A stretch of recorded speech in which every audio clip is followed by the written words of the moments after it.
The sweat clung to my bare back. The silk sheets twisted beneath me like a second skin. Nathan's fingers were in my hair, his mouth hot against my collarbone as his body pressed mine into the mattress. The headboard thudded softly in rhythm, and I gasped when he shifted, angling deeper, hitting that spot that made my thighs tighten around his waist. "Oh God, don't stop," I whispered, voice ragged. His breath was harsh in my ear. "I'm not fucking stopping." He wasn't lying. My nails raked down his back, not entirely gentle. I loved it when he got like this, unraveled, urgent but still in control. That duality of his, the precision of a surgeon with the hunger of a man starved, always drove me mad. He shifted again, hips thrusting harder, and I arched against him, every nerve alight. We spilled over together, bodies tangled, breath mingling in the dark. I clung to him until the tremors faded, until he rolled off me and lay there, chest heaving, a sheen of sweat glistening on his skin. I curled into his side, his arm wrapped lazily around me. "That," he murmured, brushing hair from my face, "was definitely not in the wedding vows." I laughed. "Maybe it should have been. You'd make the priest faint." I traced a finger along the tattoo on his ribs, the one he got after his residency, bold and out of character. "You like it when I'm bad. I love you when you're bad." It was sweet, the kind of domestic pillow talk that should have made me feel safe. But it didn't. Not anymore. I stared at the ceiling, watching shadows flicker in the pale light filtering through the blinds. Nathan fell asleep quickly, one arm slung over me possessively.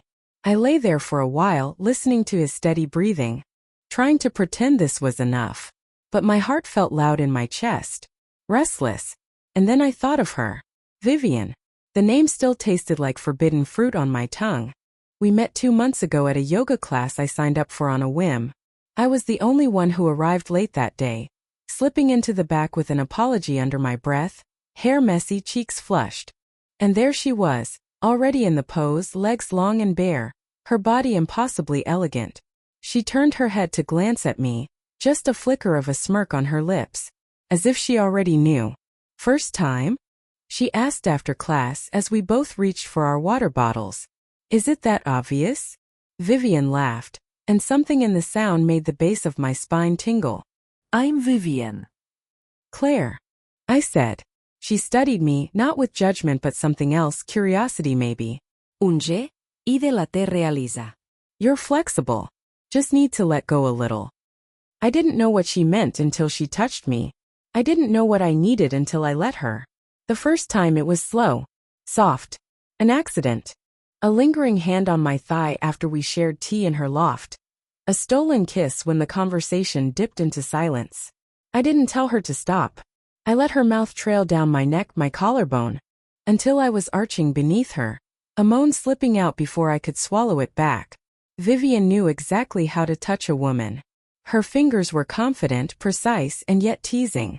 She undressed me like a secret, her lips tracing every inch of skin with reverence and fire. I remember trembling under her, every nerve stripped bare, my hips bucking into her mouth as she pulled me apart with slow, relentless precision. She held me down as I shattered, and then in the quiet after she kissed me gently, like a lover, like she meant it. But I couldn't tell Nathan, couldn't explain why I kept going back.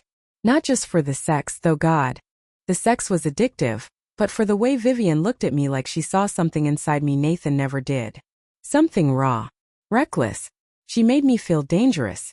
Now, lying in bed next to my husband, I knew I'd see her tomorrow. We had plans. Coffee, she said. But we both knew what that meant. I slipped out of bed quietly and padded to the bathroom, locking the door behind me. I sat on the edge of the tub, reaching for my phone. 1:47 nachts. I hesitated for a second before typing. "Claire, I can't sleep." She read it instantly. "Vivian. Thinking of me?" "Claire, yes." There was a pause. Then, "Vivian, come over." My heart kicked hard.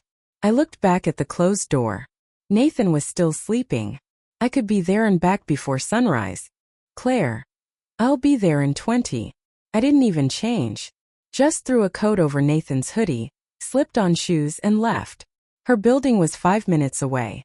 A buzz, and the door clicked open before I even said my name. She was waiting at the top of the stairs, barefoot, wearing nothing but a sheer robe. "Took you long enough," she said, voice husky with sleep. I had to sneak out. Her smile was slow, predatory. Even hotter. She pulled me inside and I let the door shut behind me. The moment we were alone, her hands were in my hair. And then her mouth was on mine, fierce, claiming. She kissed like a woman who knew she owned me. I kissed her back like I didn't care if it burned. My coat hit the floor. Then the hoodie. Her robe slid open, and her bare skin pressed against mine, soft and fever-hot. She dragged me to the couch, pushed me down gently but with purpose, and straddled me. Her fingers already slipping between my thighs. "You're soaked," she whispered. I bit back a moan. "Because of you." Her smirk deepened.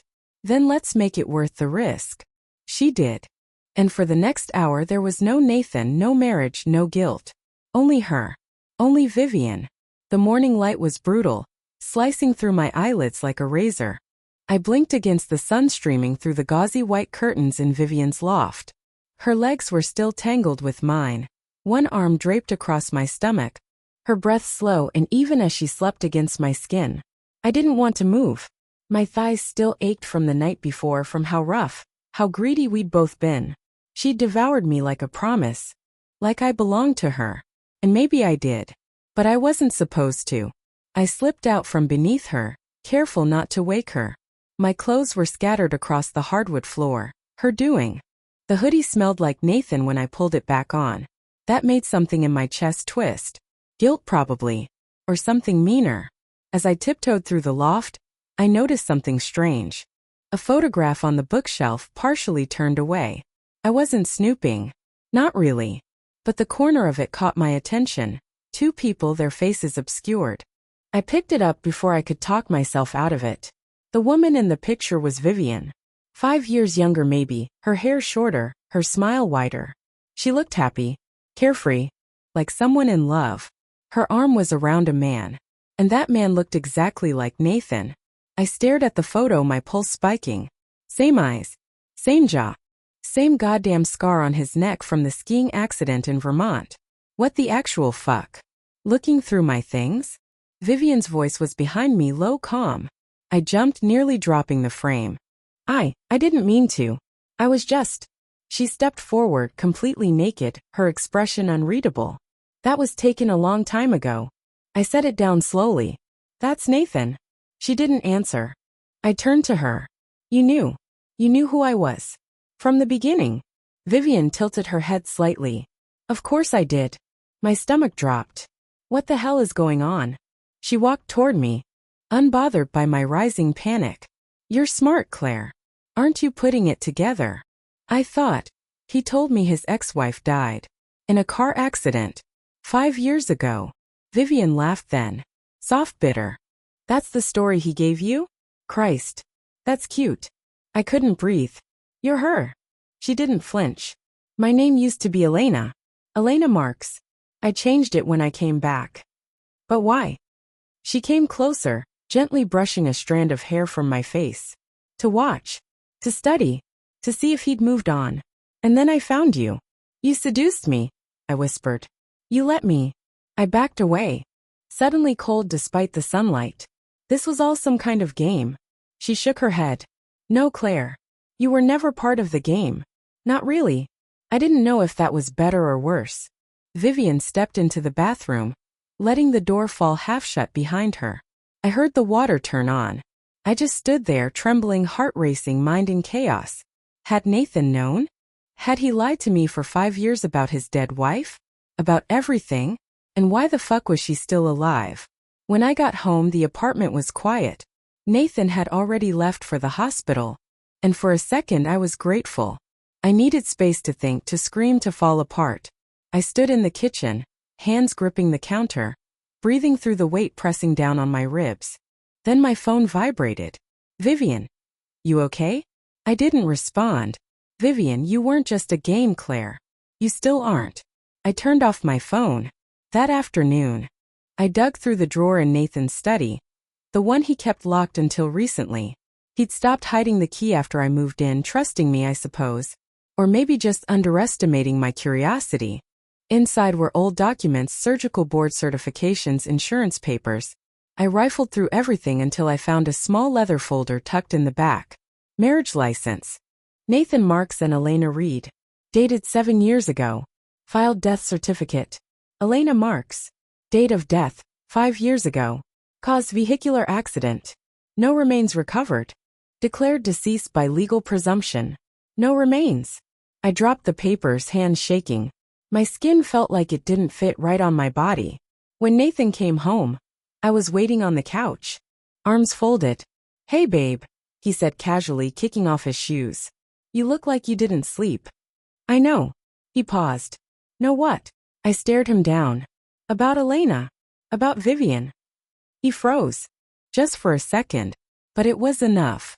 "You lied to me," I said. Nathan exhaled and sat across from me slowly.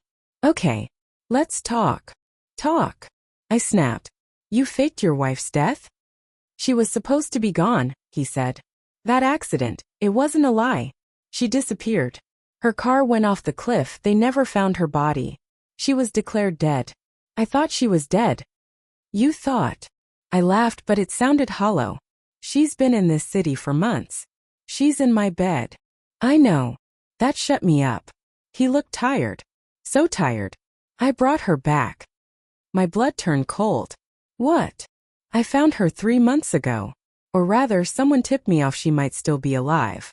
I hired a private investigator. She was using a different name. Living off-grid. I confronted her, and she agreed to come back. Under one condition." My voice came out small. "Which was, that you never find out who she is." I stood up, pacing. "Why? Why the hell would you do that?" Nathan leaned forward, elbows on his knees. "Because I needed to know what she wanted. If she was here for revenge, for money, for me. And when she met you, I realized this wasn't about me anymore.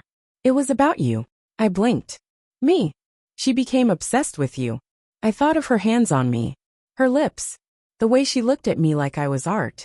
You let her into my life," I whispered. "You watched her seduce me. You did nothing." Nathan didn't deny it.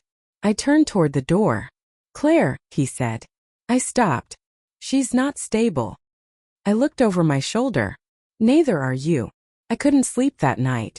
Every time I closed my eyes, I saw Vivian, no Elena, standing behind me in the loft, naked, calm, smiling like she already knew how it would all unravel.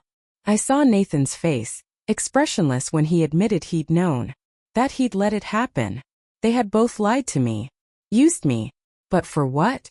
I got out of bed and walked to the kitchen, barefoot on the cold tile. The silence of the apartment pressed in around me like fog. I poured myself a glass of water. But my hand was trembling so hard the rim clinked against the sink. I hated how much I still wanted her. Even now. Even knowing everything. The front door buzzed. I froze. It was 2:14 a.m. I didn't move at first. Just stared at the buzzer, like if I waited long enough, it would disappear. Then it buzzed again. And again. I walked to the intercom and pressed the button. "Who is it?" Her voice came through the static. "It's me." My throat went dry. "Claire," she said softly. "Please." I should have told her to go to hell. But instead I opened the door. She was barefoot too, wearing a long black coat that barely hid the lingerie underneath, dark, sheer, something between elegant and obscene. Her eyes were darker than usual. Makeup smudged around the edges like she'd been crying. Or maybe like she hadn't slept for days. "I shouldn't be here," she said, stepping inside anyway. "I should slam the door in your face." I muttered. She took one slow step closer. "Then why didn't you?" I didn't answer. I couldn't. I hated her. I wanted her. I wanted to break her. She moved so close I could smell her perfume. Jasmine and something darker beneath it. Her hand reached up, fingers brushing my jaw. "Do you think I planned this?" she asked, voice low. "Do you think I meant for any of this to happen?" "Yes," I said, but it didn't sound like I meant it. She leaned in, her lips ghosting against my cheek, trailing to my ear. "He hurt me," she whispered. "He erased me. Left me in that hospital like I didn't exist." I pulled back. "What hospital?" She smiled, but there was nothing soft about it. "Did Nathan ever tell you where I was after the accident?" I stared at her. You were in a mental institution? She nodded. For 3 years. He signed the papers. He said I was unstable, delusional, dangerous. I trusted him. And he locked me away. Why? I whispered, my heart pounding. She looked at me like I was stupid. Because I found something I wasn't supposed to. Found what? But she didn't answer. Instead, she kissed me. It wasn't gentle. It wasn't soft. It was violent, desperate, like she wanted to crawl inside my skin and tear me apart from the inside out. I kissed her back because I didn't know how not to. My body betrayed me before my mind could catch up. She pushed me against the kitchen counter, her thighs sliding between mine. And I gasped as her fingers found their way beneath my shirt, up my stomach, over my breasts. My head tipped back, a moan slipping from my lips. Tell me to stop, she breathed. I didn't. She pulled me by the hand into the living room, pushed me down on the couch. Her coat fell away and she straddled me, the sheer lace of her bra grazing against my chest as she leaned down to kiss me again. Her mouth was hungry, furious. Her hand slid between my thighs, slow and deliberate. I was wet. Embarrassingly so. She knew it, and she smiled into my neck. I hate you, I whispered. I know, she whispered back and kept going. The couch creaked beneath us as I arched into her, my body trembling under her touch. Her mouth moved to my breasts, her tongue tracing circles that made me squirm. My hands fisted in her hair as I cried out, no longer caring about anything except the way she made me feel. It was too much, too fast, too overwhelming. And then it was over. I lay there, panting, trying to catch my breath. She collapsed next to me, her skin flushed, eyes half-lidded. Neither of us spoke for a long time. When I finally sat up, I felt raw, like she'd peeled me open with her mouth and fingers and left me bleeding inside. She watched me, silent. You said you found something, I said hoarsely. Her eyes flicked toward the floor. What was it? She hesitated. Then, Nathan's research. I frowned.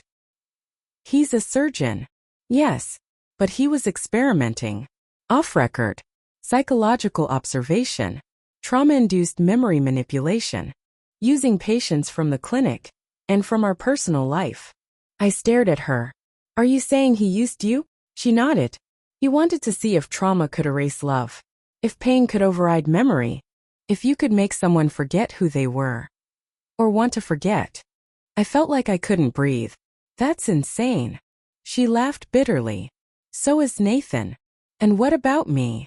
Asked, my voice cracking. Am I just another fucking experiment? She looked at me quiet. Then said, I don't know. It was the most terrifying thing she could have said.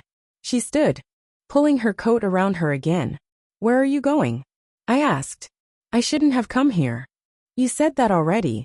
She looked at me for a long time, then whispered, be careful, Claire. You have no idea what he's capable of. Then she left. And I was alone again, shaking, my body still humming from her touch, my mind unraveling at the seams. Nathan came home 2 hours later. I didn't ask where he'd been. He came into the living room, saw the blanket on the couch, the wine glass, the half-buttoned shirt still draped on the armrest. He looked at me. I looked right back. Neither of us said a word. The next morning the world felt wrong. The sunlight pouring in through the windows was too bright. Too clean, like it was trying too hard to convince me everything was normal. That I wasn't unraveling. That I hadn't spent the night tangled up in my husband's dead ex-wife while he roamed the city like a ghost. Nathan made coffee, like he always did. He stood in the kitchen, shirtless, humming something under his breath as if the air between us wasn't thick with lies. As if he hadn't known Elena was alive. As if he hadn't orchestrated every step that led her back to me. Sleep okay? He asked casually, pouring coffee into 2 mugs. I stared at him. You tell me. He set the mugs down. What's that supposed to mean? I got up slowly, wrapping the blanket tighter around myself. My body still ached from the night before, bruised, raw, confused. I saw her, I said. He didn't even blink. Who? Don't insult me. A long pause. Then he exhaled through his nose, almost amused. So she told you. My chest tightened. How long? Nathan looked away. How long have I known she's alive? Or how long have I been watching to see how far you'd go with her? My mouth went dry. Jesus, Nathan. She was never supposed to approach you, he said, stepping closer. That wasn't part of the agreement. The agreement? I repeated, cold crawling up my spine. She wanted closure. I wanted data. We both got something out of it. You used me. My voice cracked. You used both of us. He tilted his head, studying me like I was a specimen under glass. Claire, you write stories for a living. You know how this works. Every narrative needs tension, conflict, a breaking point. I was just facilitating the arc. You think this is a story? No, he said softly, stepping even closer. I think it's the most honest either of us has ever been. He brushed a strand of hair from my face. I flinched. I don't know what's worse, I whispered. That you let her back into our lives. Or that you wanted me to want her. He smiled faintly. But you did. Didn't you? My hand moved before I could stop it. The slap cracked through the kitchen like a whip. He didn't react. Just stood there, cheek flushed, eyes calm. I should leave you, I said, shaking. You won't, he said. And God help me. He was right. He left for work an hour later. I didn't ask what kind of surgery he had lined up, or if he'd be late. I just watched him walk out the door, and I felt smaller than I ever had in my life. I needed answers. I went to the library first, old habits. Somewhere quiet, somewhere neutral. I pulled out my laptop and started digging. Nathan West, neurosurgeon, graduated top of his class, co-authored several papers on memory and trauma, clinical trials, ethics committees. A few of the articles were redacted or oddly vague. I kept clicking. One particular name came up again and again, Dr. Pierce Langford. A colleague. Or maybe more than that. I searched him too. He had vanished from the public sphere about 4 years ago. Rumors about controversial experiments. Involuntary memory mapping. One article mentioned the word compliance conditioning. I felt sick. The next place I went was Elena's loft. I didn't text her. I didn't knock. I used the spare key she'd once slipped into my purse just in case. The place was dark. Quiet. Her scent lingered in the air, floral, sharp, dangerous. Her desk was cluttered with notebooks, receipts, and clippings. I found a manila envelope tucked beneath a pile of sketchpads. Inside were photographs. Photos of me. At yoga. In cafes. On my balcony. Dates scribbled on the back. Some from months ago. Before I ever met her. I dropped the envelope. There was a knock at the door. My heart stuttered. I turned slowly. It was her. Elena stood in the doorway, eyes tired, lips chapped. She looked like she hadn't slept in days. Or maybe she never did. Don't bother explaining, I said. I saw them. She stepped inside, closing the door behind her. I tried to stop, she said quietly. But I couldn't. What were you doing? Watching me like some project? A target? I didn't know it would feel like this. She whispered. I hated how my body reacted to her voice. Even now. Even here. Were you always lying? No, she shook her head. Not after the first night. Not after I saw you. Really saw you. You were spying on me for months, Elena. Because I thought you were his puppet. Another perfect trophy. But you weren't. I stepped closer. Then tell me the truth. All of it. She sat down. Exhausted. Nathan found me in that hospital. After the accident. I couldn't remember who I was, not fully. But he helped me remember. Piece by piece. Until I realized what he was really doing. Which was? He was testing whether he could break me and rebuild me. Like a lab rat. Strip the love out of my brain and replace it with fear. Obedience. Silence. I sat across from her. And now me. She looked up at me, pained. He didn't think it would work on you. Said you were too chaotic. But that's why he let me try. He wanted to see what would happen if the threat came in a different shape. A woman, I said bitterly. A desire you couldn't name, she added. I covered my face with my hands. I don't know what's real anymore. Elena reached over, her fingers brushing mine. You are. You're the only real thing in this whole twisted design. Why are you telling me this now? Because it's not just a game anymore. He's moved on to something else. Something bigger. And you're in danger, Claire. My stomach twisted. What do you mean? He's been working with Langford again. I found records. Files on patients who've disappeared. People with no family, no trace. I think he's doing something worse than before. Where? She hesitated. Then said, there's a facility. Upstate. Private. I can get us in. I stared at her. You're insane, I said. Maybe, she said. But so is he. And somehow, that was the most honest thing anyone had said to me in weeks. I don't remember falling asleep, only waking up to the sound of tires crunching gravel under the wheels. Elena's hand was steady on the wheel, her face lit by the blue glow of the dashboard. Trees lined either side of the winding road like spectators to something they couldn't stop. I was silent beside her, arms crossed over my chest, heart pounding like it was trying to break through. You sure you want to do this? She asked, eyes forward. I don't think I've ever been sure of anything in my life, I whispered. She didn't push further. Maybe she knew better now. Or maybe the weight of what we were walking into was enough to keep us both from pretending. The facility appeared out of nowhere, cold and sterile in the early morning light, nestled between hills like a secret too important to forget. A tall iron gate loomed before us, topped with coiled wire. Elena punched in a code, and the gate creaked open like something alive. How the hell do you have access to this place? I asked. Nathan taught me things, she said simply. You learn to hold on to tools when you've spent years being one. The interior of the building was worse than I imagined. Bright white halls, the sharp scent of antiseptic, and something else underneath it. Despair, maybe. We moved quietly, Elena leading me through the corridors like she'd done it 1,000 times before. There were rooms. Locked rooms. Some had people inside, sitting quietly on the edge of beds, staring blankly, as if their thoughts had been wiped clean. One woman was whispering to herself over and over, "Don't blink. Don't blink. Don't blink." Elena tugged me along. You don't want to know how many of them used to be doctors, or journalists, or patients who came in for migraines. My stomach turned. What is this place? A proving ground, she said. For obedience, memory reconstruction, emotional rewiring. You name it. You're telling me Nathan runs this? I'm telling you he's not just a surgeon anymore. He's a god here. We stopped at a metal door with a retinal scanner. Elena leaned in, and the light blinked green. The lock clicked open. Inside was what looked like a command center, monitors, data feeds. Live video of the very halls we just walked through. At the center of it all, surrounded by screens and calm like he was simply checking his email, was Nathan. He looked up when we entered. He said. My girls. Don't call us that, I snapped. Elena didn't speak. She stood beside me, arms tense, eyes narrowed.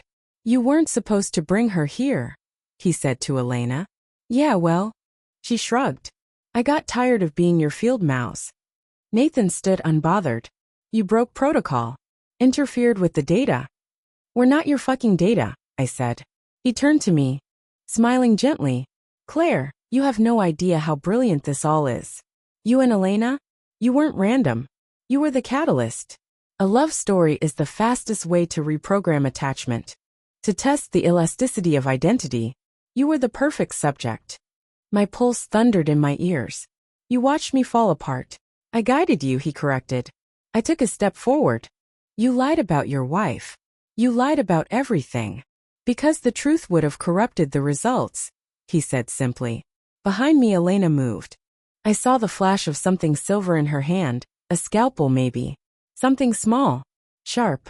You going to kill me, Lena? Nathan asked, amused. No, she said. She turned and pressed the blade into my hand. My breath caught. Elena met my eyes. It has to be you. Nathan took a step forward. You're not thinking clearly. Neither were any of the people behind those locked doors, I said. He froze. I raised the blade. I loved you, I said quietly. That's the worst part. Somewhere in all this madness, I still do. Or maybe I love who I thought you were. But I know one thing for sure. I stepped closer. He didn't flinch. You don't get to win. And then I drove the scalpel into his side, low and clean. He gasped, eyes wide. Claire, I told you not to call me that, I whispered. He staggered, blood soaking through his shirt. Elena caught him as he fell, easing him to the ground. He looked up at us both, like we were visions from a fever dream. And then he was still. We burned the files first. Every one of them. Elena knew the layout, where the backups were stored. Took less than an hour. The facility's mainframe lit up like a funeral pyre behind us as we walked away. No alarms. No sirens. Just the smell of smoke and justice. By the time we reached the car, the sun was rising over the hills. Neither of us spoke. Elena drove. Halfway back to the city, she pulled off onto a quiet road and parked near a lake, mist curling off the surface like breath. We sat in silence for a long time. Then she looked at me. What now? I thought about it. I thought about the way she felt against me, the way I wanted her even now, even after everything, the way I didn't know where she ended and I began anymore. We disappear, I said. She nodded. No more labs, she said. No more husbands, I added. She smiled. Just you and me? For now, I said. I reached over, took her hand in mine. She didn't let go. The sun rose higher, warming our skin. Somewhere behind us, a man we both once loved bled out on the cold floor of his own twisted kingdom. And maybe that should have haunted me. But it didn't. Because in that moment, as the light touched her cheek and the world held its breath, I felt more real than I ever had. And finally, I was free.